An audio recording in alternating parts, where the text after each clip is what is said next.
का एक गीत है, अनादि कर्म फले पड़ी भवार्णव जले, तारी बारे ना देखी उपाय। अनादि कर्म फले, अनादि काल से जो मेरा कर्म फल है उसके कारण मैं भव अर्णव जले, भव सागर के जल में गिर चुका हूं और इससे निकलने का ना देखी उपाय, तरी बारे ना देखी, और इससे निकलने का उपाय मुझे सूझ नहीं रहा है। इससे निकलने का उपाय बाद में वो बताएंगे भक्ति विनोद ठाकुर अपने भजन में कि क्या है, और हमें भी पता है कि कैसे इस अनादि कर्म फल से निकला जा सकता है।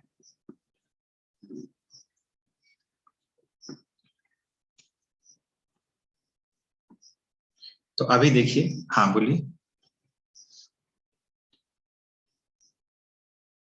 तो 10 नंबर श्लोक अभी यहां से सुनाना शुरू कर रहे हैं, कथा सुनाना शुरू कर रहे हैं नारद मुनि राजा प्राचीन भरिष्यत को। आसीत पुरंजनो नाम,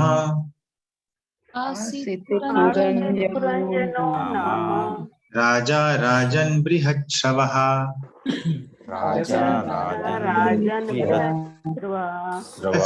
विज्ञात नामासीत्,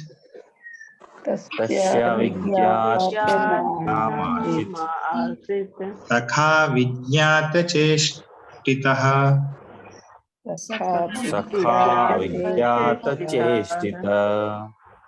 आसीत् पुरंजनो नाम, राजा राजन बृहच्छ्रवः, तस्या विज्ञात नामासीत्, सखा विज्ञात चेष्टितः।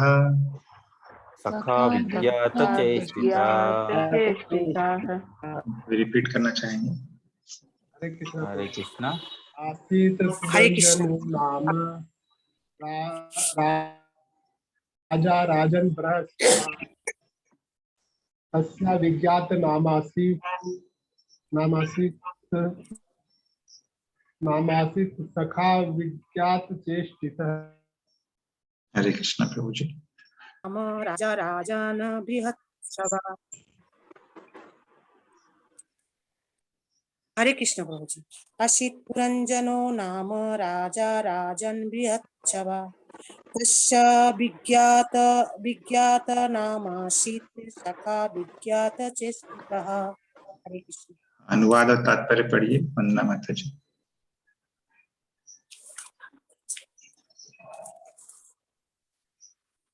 हे राजन, प्राचीन काल में पुरंजन नामक एक राजा था जो अपने महान कार्यों के लिए विख्यात था। उसके एक मित्र था जिसका नाम अविज्ञात था। अविज्ञात के कार्यों को कोई भी नहीं समझ सकता था। तात्पर्य, प्रत्येक जीवात्मा पुरंजन है। पुरम शब्द का अर्थ है इस शरीर के भीतर या इस शरीर के इस रूप के भीतर, तथा जन का अर्थ है जीवात्मा। अतः प्रत्येक व्यक्ति पुरंजन है। प्रत्येक जीवात्मा अपने शरीर का राजा माना जा सकता है, क्योंकि जीवात्मा को अपनी इच्छा अनुसार शरीर का उपभोग करने की छूट है।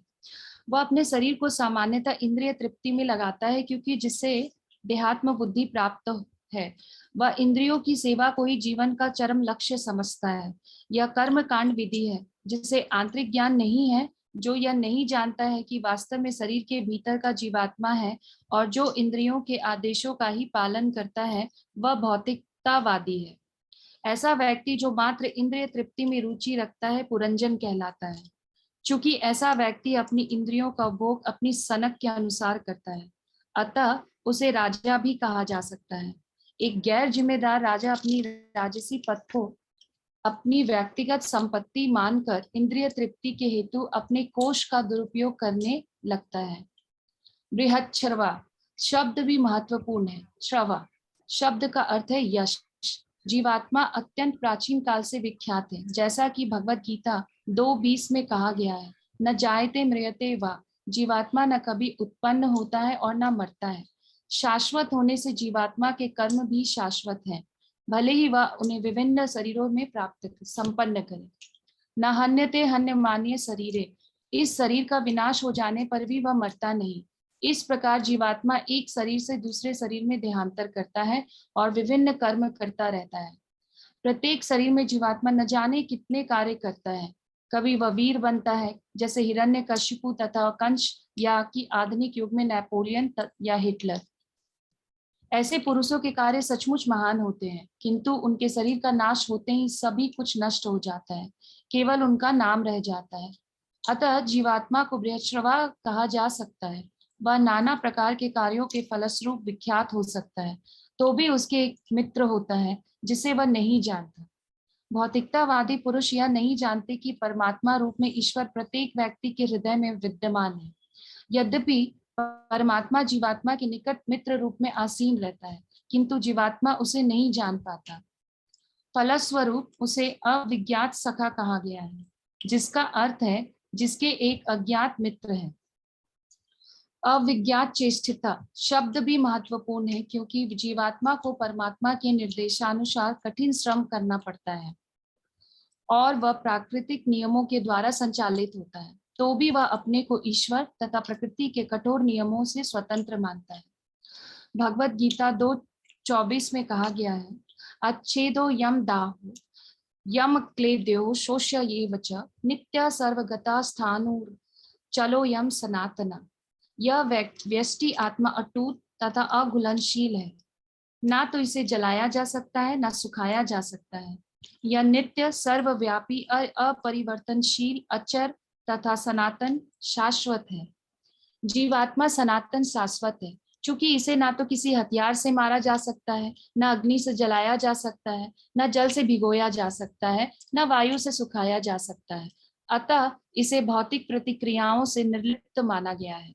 यद्यपि वह शरीर बदलता रहता है, किंतु उस पर भौतिक परिस्थितियों का कोई प्रभाव नहीं पड़ता। वह भौतिक परिस्थितियों में रहकर अपने मित्र परमात्मा के आदेशानुसार कार्य करता रहता है। जैसा कि भगवत गीता 15:15 में कहा गया है, सर्वस्य चाहम हृदि सन्निविष्टो मत स्मृति ज्ञानर्म पोहनम च। मैं प्रत्येक जीव के हृदय में स्थित हूँ और मुझी से स्मृति, ज्ञान तथा विस्मृति उत्पन्न है। इस प्रकार भगवान परमात्मा रूप में प्रत्येक प्राणी के हृदय में स्थित है और जीवात्मा जिस दिशा में कार्य करना चाहता है उसे वैसे ही निर्देशित करता है। जीवात्मा को यह पता नहीं है कि इस जन्म में तथा विगत जन्मों में भगवान उसे सभी प्रकार की इच्छाएं पूरी करने का अवसर प्रदान करता रहता है।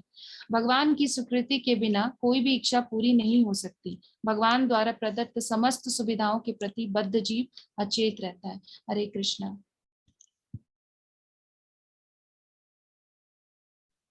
हरे कृष्णा। तो का मीनिंग देख लेते हैं, तात्पर्य कल देखेंगे हम लोग। तो बोलते हैं नारद मुनि कि हे राजन, पुरंजना नाम राजा आसीत, कि पुरंजन नाम का एक राजा था, बृहच्छ्रवाः, और उसके कार्य बहुत यशस्वी थे। तो अपने यशस्वी कार्यों के कारण वो फेमस था, विख्यात था। तस्य अविज्ञात नामा सखा आसीत, और उसका अविज्ञात नाम का एक सखा था। क्यों उसका नाम अविज्ञात था? अविज्ञात चेष्टितः। क्यों? क्योंकि अविज्ञात के कार्यों को कोई भी समझ नहीं सकता था, इसीलिए उसका नाम था अविज्ञात। तो ये कथा चलेगी अभी इस अध्याय में। क्या राजा पुरंजन के कार्य थे वो देखेंगे कि सखा के कार्य क्या कार्य थे, और इंटरेस्टिंग है ये पूरी कथा। तो हम लोग कल देखेंगे इसका तात्पर्य का मतलब। हम लोग यहीं पे क्लोज करेंगे। एक प्रश्न किसी का है तो ले सकते हैं।